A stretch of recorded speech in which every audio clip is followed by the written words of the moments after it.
So I have your masks.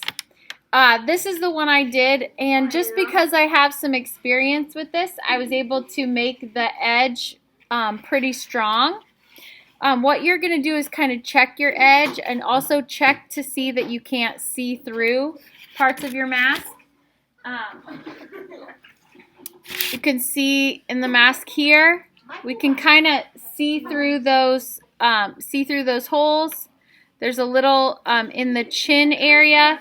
Now, especially on these sides, you're going to want to make sure that is nice and strong, because that's where, because it's on the edge, it'll get the most wear and tear.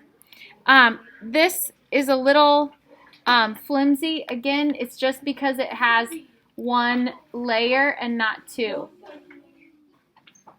So I'm going to help Creedon. I'm going to walk him through, but we're going to take a couple pieces. So I'm going to show him one. Go ahead and put it in. Remember, we dip it and then swipe it to kind of spread the plaster.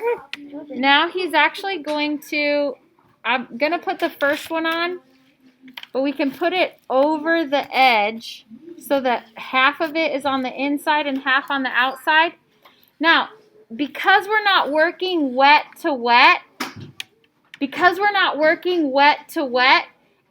it's not going to smooth together quite as well.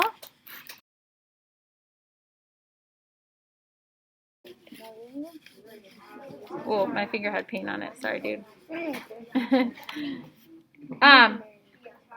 So Creedon's going to keep going, and where he sees that, he's going to put another piece on. Go ahead, Bert.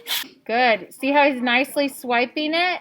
And then he's going to lay it across there. A little bit trickier to smooth on when it's dry, but you just really kind of press into that and it'll smooth. You can do it.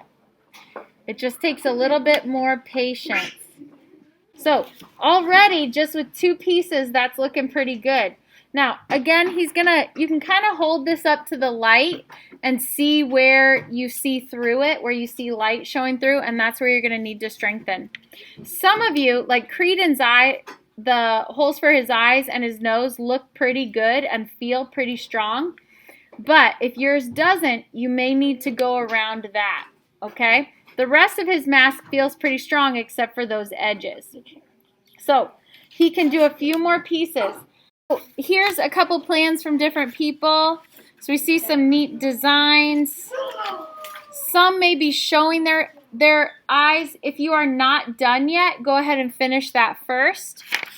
And then you're going to take whatever you are deciding to do, and you're going to use your pencil and draw it on here. So with mine, I'm not really sure what I want to do, but I'm going to go ahead and draw some flowers on it for now. I want to draw big, and I want to think about how those things are going to affect where I have an eye. So see how the pencil shows up?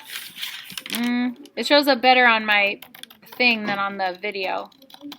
But so I could kind of sketch in what I want on here. And I can make my lines, and they may not be super smooth. You kind of just got to sketch it, and then you can come back and when you're painting it, you can kind of fix any details or things. So I'm going to make, the more you can go up and over certain things, so if I can make this go up and over my nose, so my tulip is going to be really nice and big. I'm going to overlap a few more. Maybe I'll put, yeah. We've been doing so many spring pictures. I think that's just what's on my mind. Yeah, summer doesn't start until June. Yeah. So I could add some grasses and some other things, but you want to draw really big. Use the space on your mask. And then once this is done, you can begin to paint. Now, probably we won't have a chance to paint yet today. If you are building ears or building up, that is another option you could do. I'll show you a little bit. So if we take this plaster and I can kind of shape it if I wanted to build something up. And it would be a thicker built up piece. It would be more three-dimensional on my mask. Okay? So you could build some things up and that would stick as well. All right.